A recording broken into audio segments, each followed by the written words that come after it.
Hi అండి, welcome back to my channel Padmaja's kitchen. ఈరోజు కొత్తిమీర రైస్ ఎలా చేయాలో చూద్దాం రండి. ఒక పెద్ద కొత్తిమీర కట్టను తీసుకుని కడిగి కాడలతో సహా కట్ చేసుకుని మిక్సీ జార్లో వేయండి.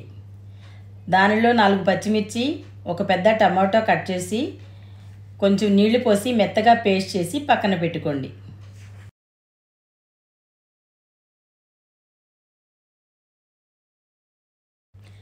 అలాగే ఒక గ్లాసు బియ్యాన్ని కడిగి పక్కన పెట్టుకోండి.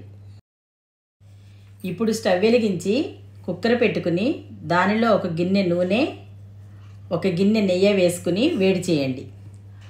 ఆయిల్ వేడయ్యాక బిర్యానీ ఆకులు, యాలకులు, లవంగాలు, చెక్క, మరాఠీ మొగ్గ, స్టార్ అనాస్ ఈ మసాలాలన్నీ వేసి 1 స్పూను జీలకర్ర, 1 స్పూను సాజీరా వేసి వేయించండి.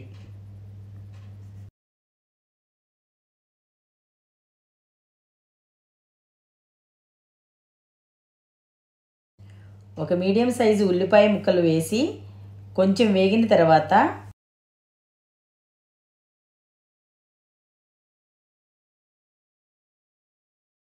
1/2 స్పూన్ అల్లం వెల్లుల్లి పేస్టు, జీడిపప్పు వేసి గోల్డెన్ బ్రౌన్ కలర్ వచ్చే వరకు వేయించండి.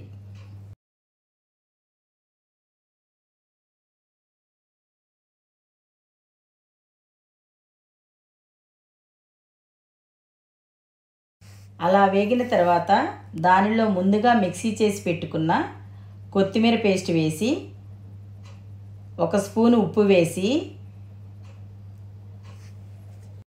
కొత్తిమీరలో నీరు ఇంకే వరకు వేయించండి.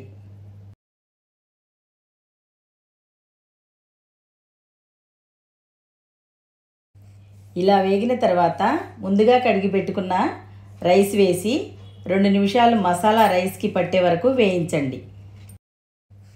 ఇలా వేయించడం వల్ల మసాలా పూర్తిగా బియ్యానికి పట్టి టేస్ట్గా ఉంటుంది. 1 గ్లాసు బియ్యానికి 2 గ్లాసులు నీళ్లు పోసి కుక్కర్ మూత పెట్టి 2 విజిల్స్ వచ్చే వరకు ఉంచండి.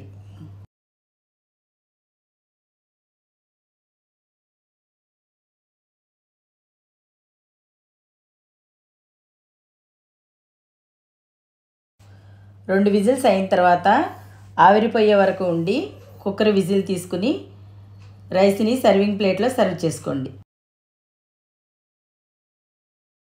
కొత్తిమీరలో చాలా హెల్త్ బెనిఫిట్స్ ఉన్నాయండి. దీనిలోకి రైతా కాంబినేషన్ చాలా బాగుంటుంది. ఒకసారి మీరు కూడా ట్రై చేయండి. మా వీడియో మీకు నచ్చినట్లయితే లైక్ చేయండి, షేర్ చేయండి, సబ్స్క్రైబ్ చేయండి.